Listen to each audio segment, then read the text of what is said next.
Well,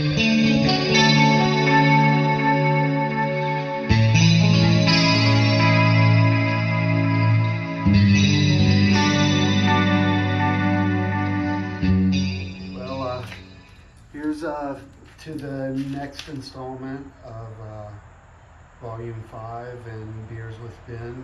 Today, drinking Kona Brewing, their longboard lager. It's I found this company a couple of months ago, I think, and pretty good stuff. I think it's brought over from Hawaii, so like you can get a 12 pack of cans of their it's like 4 or 5, 6 different kinds of their beers, and they're all pretty darn good. So yeah, cheers to that. So we're going to talk today. I think when I ended the last installment, I had kind of skipped one. So we're actually going to be talking about chapter 40 today, which is titled Another Sunday Morning Hymn. So the overview for this song, musically, this was one of the 2 songs that I, wrote the initial music, like at the height of the pandemic, like October or so of 2020, September, somewhere in that fall, like 3 years ago. And of course I didn't get to it, to like finishing the song or anything like that, because at that point I was, was I even working on hardly anything? I mean, that was the thing about like the pandemic starting, like March till the end of, I guess, towards December of 2020. Like, I know I worked on some things, but a lot of that time, that 9 months or so, like my own personal productivity just went down the crapper.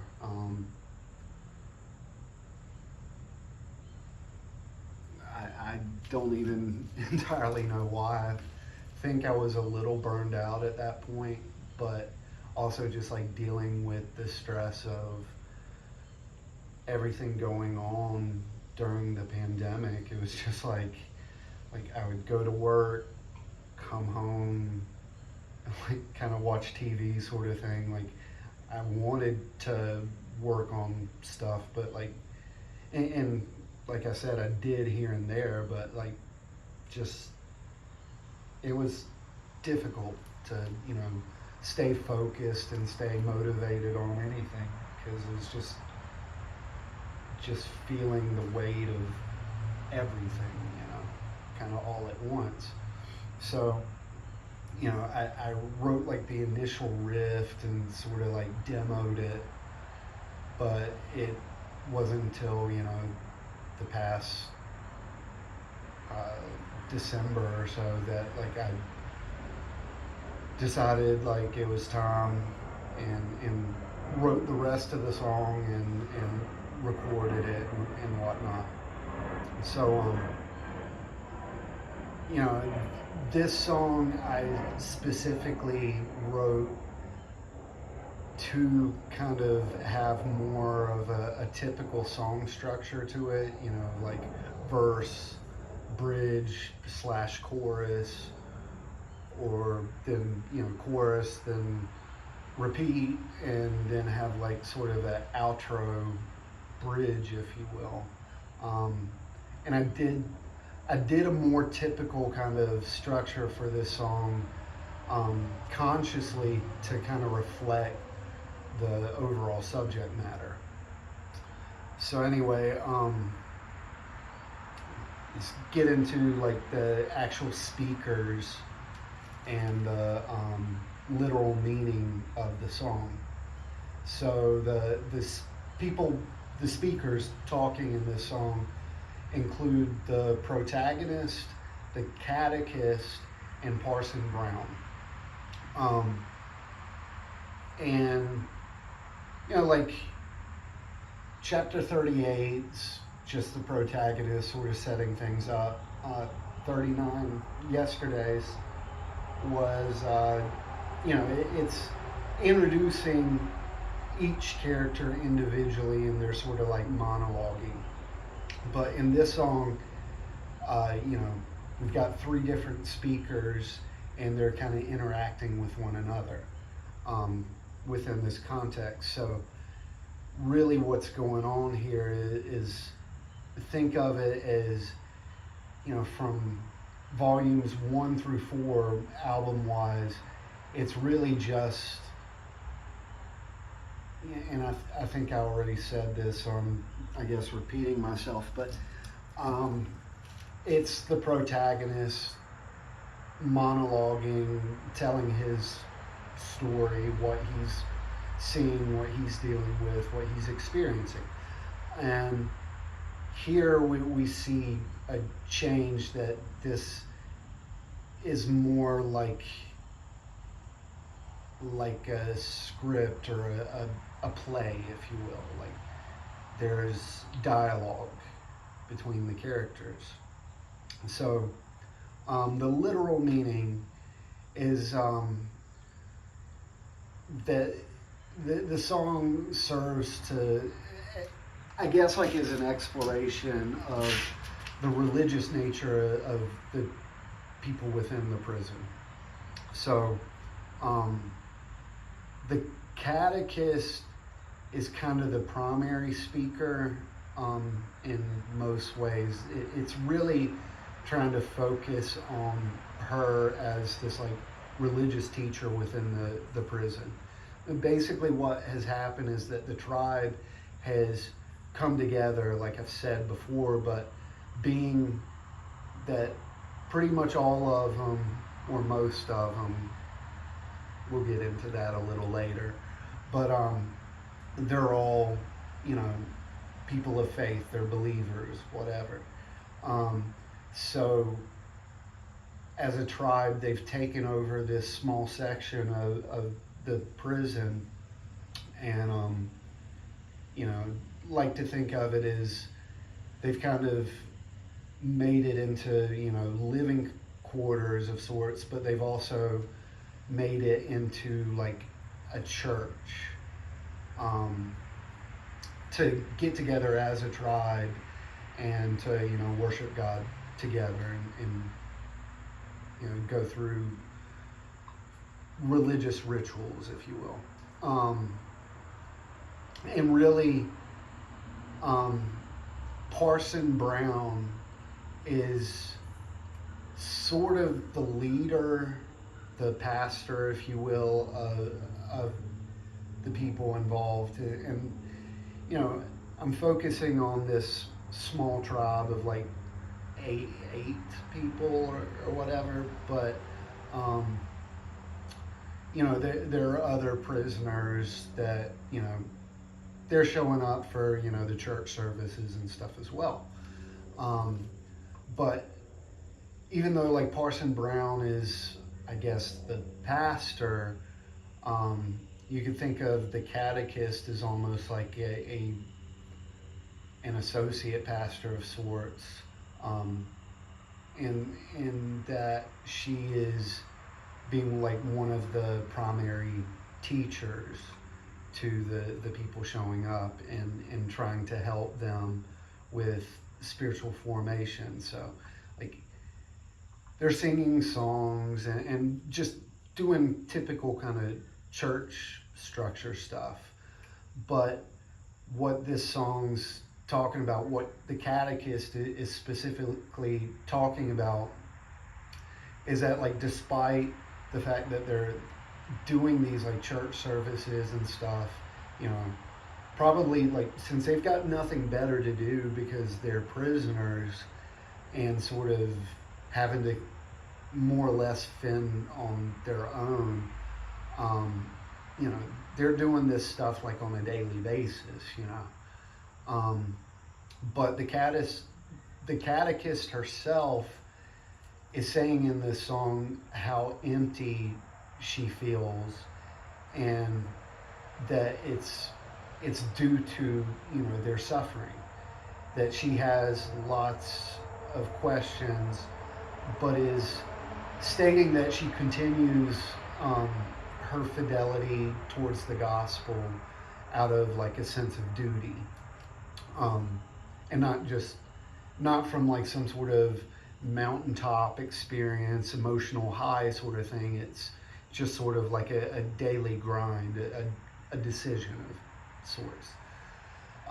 So like the setting is within a dungeon, but the catechist has converted this dungeon um, into something more lovely. It's taken something that's completely messed up and ugly, and just redoing the whole thing, and turning it into something beautiful, making it a safe environment, if you will. Um, so, in the process of them dialoguing with each other, the protagonist notes that she has, you know, accomplished something pretty remarkable, um, despite like the conditions that they're in, and yet still the catechist has doubts. And meanwhile, Parson Brown responds to her, because like I think of it as the setting is that they're having like this church service and they're singing songs and stuff like that, but you know, more kind of in private while all of this is happening. You know, the catechist is stating her doubts to both the protagonist and to Parson Brown, and Parson Brown is just responding to her in like, well, it's business as usual, just ignoring her issues, her pain, her doubts, her questions, because they've got to build this organization and, you know, bring hope or whatever to the people inside this prison. And so that's the entirety, the gist of what's happening. So talk about the fruit of the Spirit mentioned in this song would be that of faithfulness, and it just fits. It's kind of the way that it's ordered, and the way that it, like I said before in number 38, it just sort of happened this way. It just naturally worked out with the story without me having to, like, really without me, you know, making this like grandiose plan, or, you know, trying to make it fit. It just, you know, it's a song about faithfulness, and, you know, a song that I was planning on writing, you know, thinking about, you know, this story months and months and months ago before, you know, I put these kind of like fruit of the Spirit motifs or whatever into it. And so, like, going back to the message, which it's not really a translation, but I guess it fits into the realm of sort of more like a commentary sort of thing. The message, Eugene Peterson rewords, you know, faithfulness as like being involved in loyal commitments. So, you know, the idea is that she's choosing to be loyal and committed to, you know, not just this like church organization and her fellow prisoners, but also to her faith. And so another idea of faithfulness is like overcoming temptation.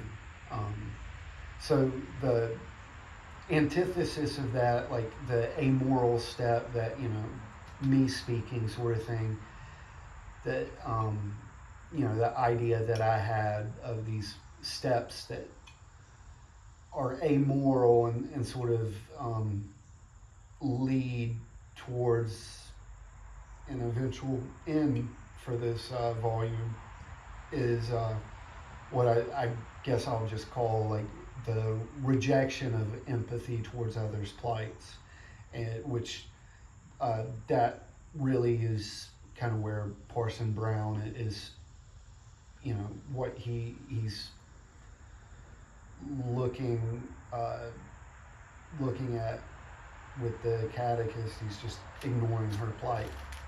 So as for the personal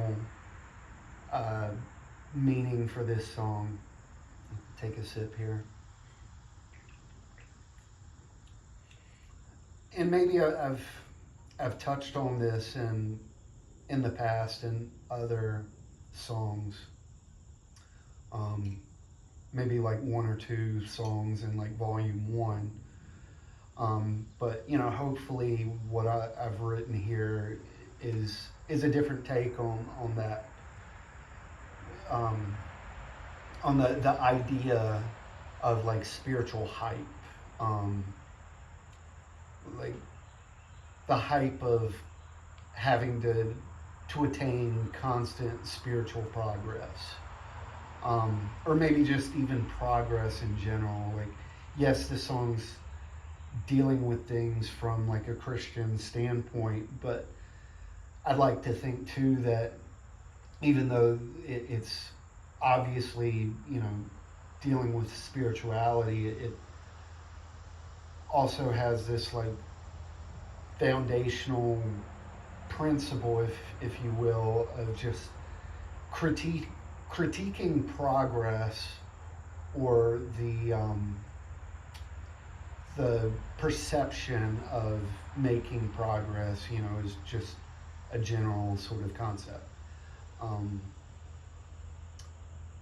That they're making progress, yet still feeling empty or burnt out, or just empty, not feeling like you have anything to offer. And so like you sort of go through the motions.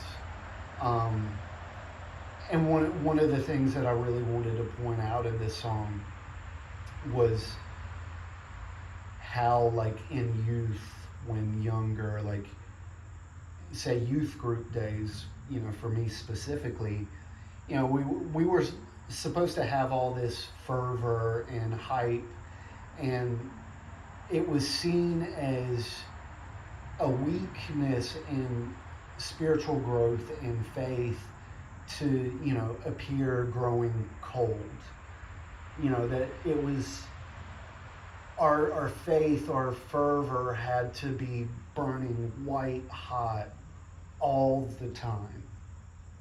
But like, for so many of us growing older and having, many days and experiences behind our belt, you find out one day that there really isn't hype, that you can't really effectively hype your own faith and it like just last. And so it may be sad to a lot of people, a lot of Christians out there, but you find yourself in this position where all you have is a quiet loyalty and faithfulness towards God, towards church, towards spiritual formation and everything. So like the first chorus notes, the belonging to a tribe of angsty youth. And, straight up, that's me referring to like my youth group days. but I also write in there of this questioning of like a sense of belonging for like those of us who didn't quite fit in. And I think like looking back in my youth group days, like I had a lot of friends, and I fit in. Like I felt a sense of belonging there that I don't know if I've completely felt to that degree since then. Maybe in two environments or so, or maybe three environments, but it's been something that's rare, at least for me personally. And I'm not even gonna like try to blame anybody for that, because I don't think it's anybody's fault. Um, it could even be my own, like my own personality, my own idiosyncrasies, the things that I've gone through and the questions that I have. Um, so I'm not gonna like blame anybody for that anymore. It just, because I think I have in the past, honestly. But at this point in my life, like I don't see any point in doing that. But at the same time, like it still happens. It's still something that I feel kind of on a daily basis, or at the very least on a weekly basis. And I'm just saying, I'm not complaining about it or anything. I'm just acknowledging it. So, with that in mind, the idea in this song and within Christianity in general is that the kingdom is a place where all have belonging.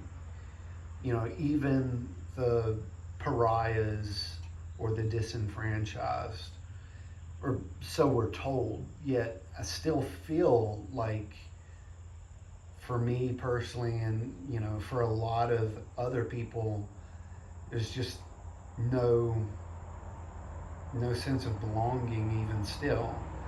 And maybe it's something even reflective of American, Western culture in general, but like a lot of times our sense of belonging is due to a perception of success, or successes, whether that means like in your personal life, with your work or your career, or like, I don't know, like what else you can think of with that, but maybe even like some sort of spiritual success within like the local church body. But like what the catechist is pointing out in this, which is kind of, her in this song kind of reflecting my own personal voice, if you will, is that there isn't some like great victory story to tell. It's just, a personal struggle with heartache. So like the references that I have in this song, the first one I have written down here,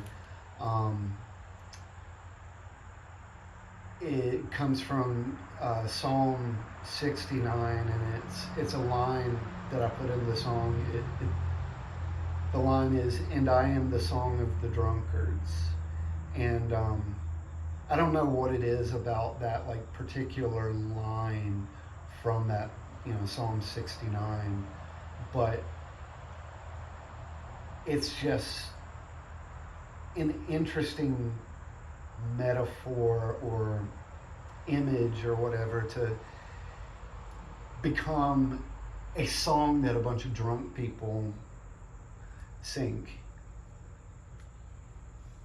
That like your life is something that like a bunch of drunkards sing about. Like, I don't know, maybe I don't want to like extrapolate some like super deep meaning of that. I'm kind of looking at that surface level, but it's just an interesting thought, at least for me.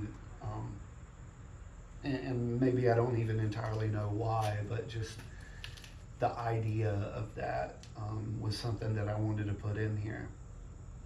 And then the second one that I have listed is part of the like chorus bridge or whatever you want to call it in this song. Repeats the line, "Nothing was beautiful and everything hurt," and this is and this is me actually like making the actual reference the opposite of what it is. That the actual reference is everything was beautiful and nothing hurt, but I wanted to make it the opposite. It was This is like a line that I kind of like wrote down in my notes or whatever, like I don't know, a year and a half ago or something like that, when I was thinking about it one day. And anyway, it's a reference from a early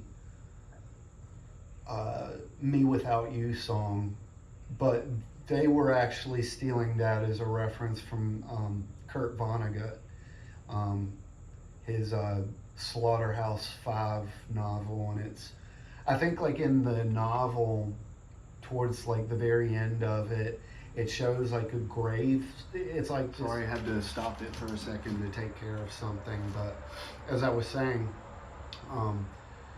it was a reference to Kurt Vonnegut's Slaughterhouse-Five, and in the like towards the end of the novel, there's a like a small sketch or something of a gravestone with the phrase "everything was beautiful and nothing hurt" on it. So yeah, I just made it kind of the opposite of that. The next one I've got written down is "No pineapples for dessert," and that's in the chorus, like two choruses, and it's once again referring to Locke's pineapple thought experiment, and the idea of like having to experience something. So once again, this is talking about it's a metaphor for experiencing joy, the presence of God, these sorts of things, like just ideas of spiritual formation in general.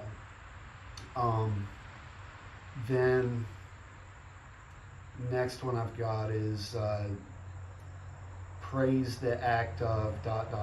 which let me scroll up here, see if I can find the exact line. "So we praise the act of praising, outperform our worship of last week, ? A constant striving to prove our fervor versus our lives a devoted canticle." Which even that's kind of like,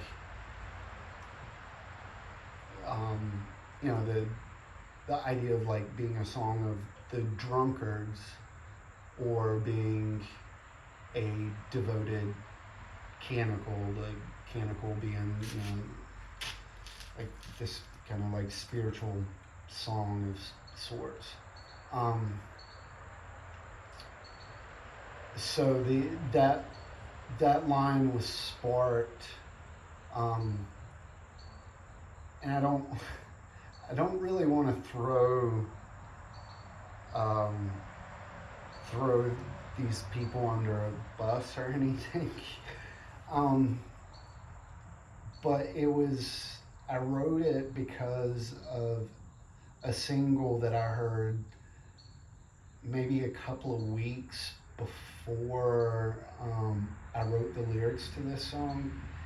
Um, it's to uh, it's from a it was due from a song, a single called Praises from the group Elevation Rhythm, which I guess that's you know one of the bands or whatever for Elevation Church, uh, hour and a half south of me in like Charlotte, North Carolina.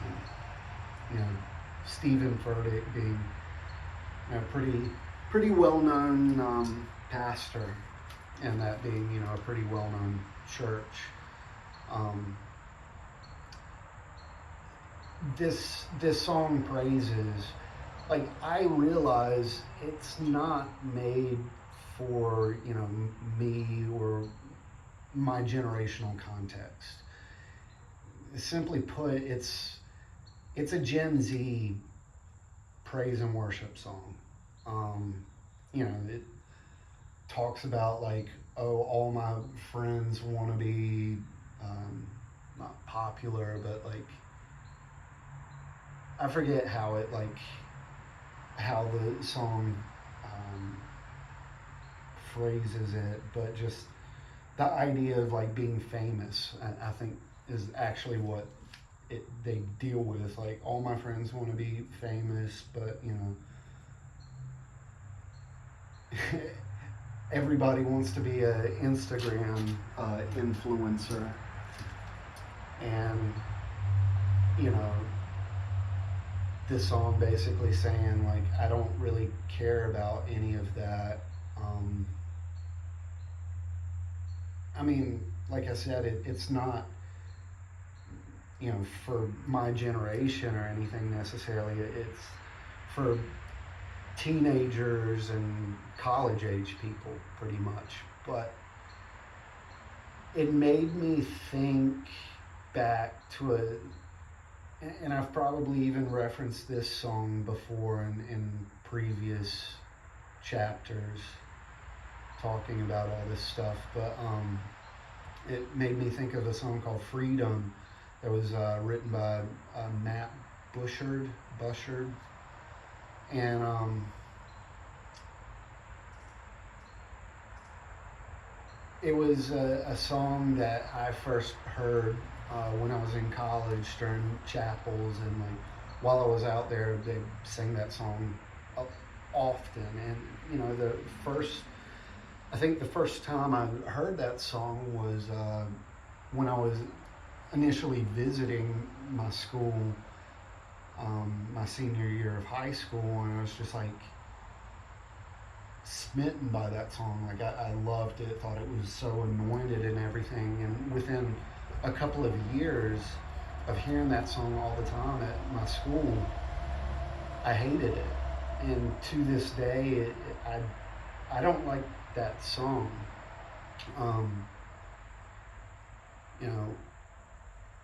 It says stuff like, freedom, I want to dance more freely than before, I want to, and I remember talking to one of my best friends in college specifically about this song and how, like, it kind of crawled under her skin, and my friend pointing out to me that it was a song of hype, that, like, you were having to outperform.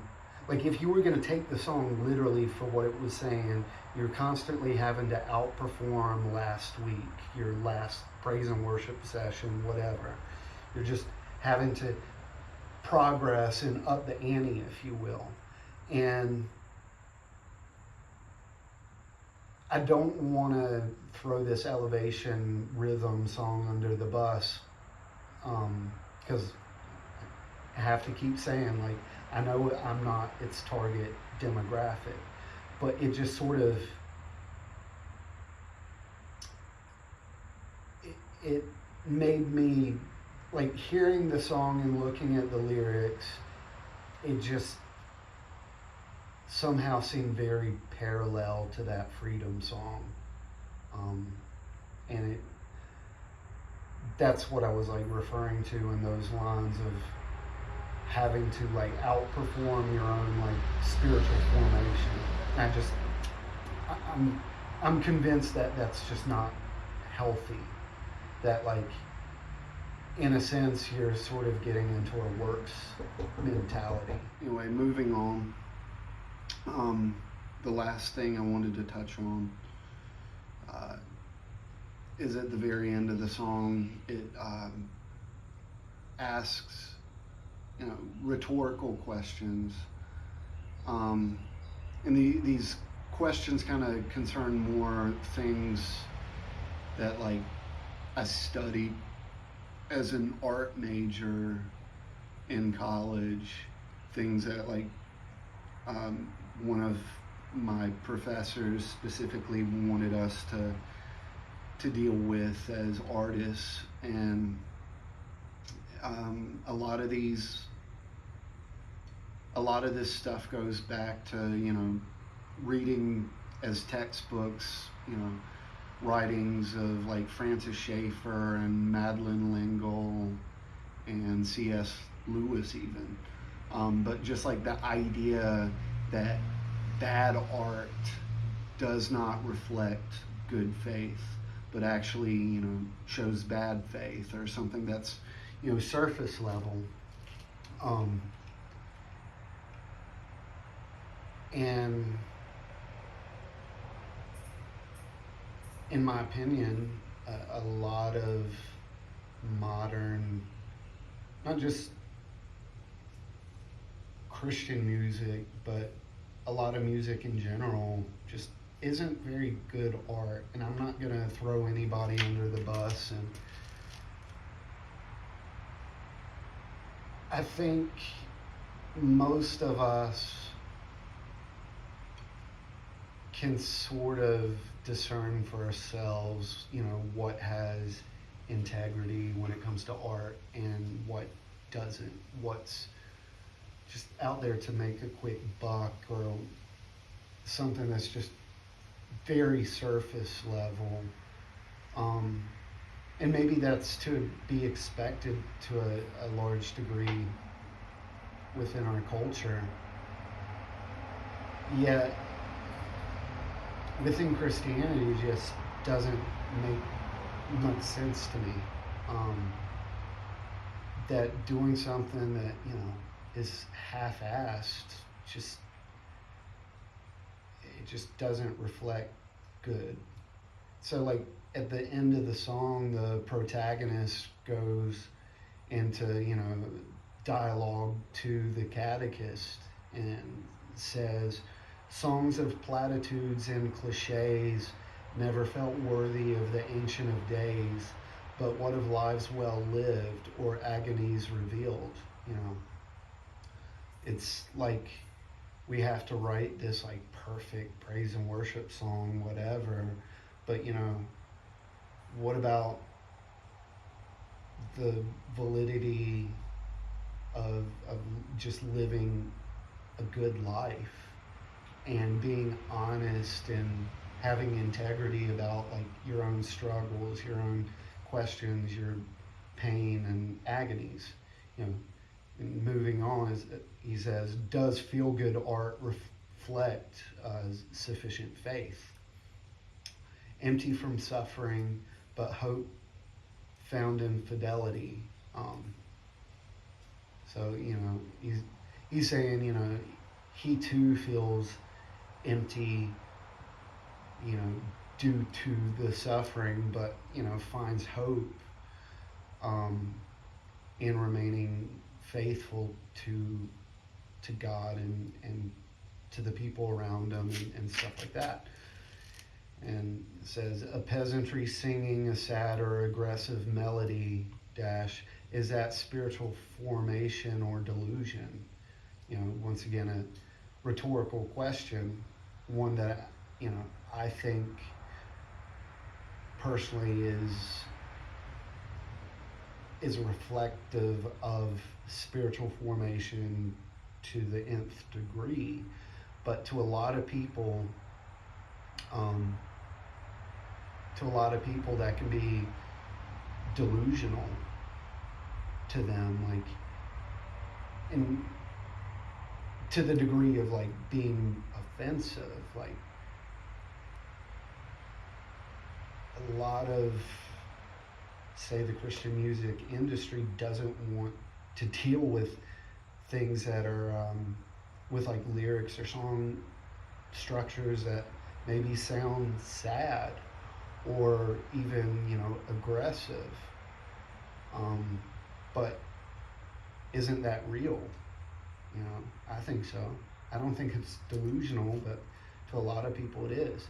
So, you know, the final question says, you know, does honesty censored art mirror eternal hope?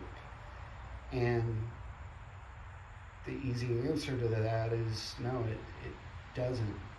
Like, the art has to remain honest no matter what. And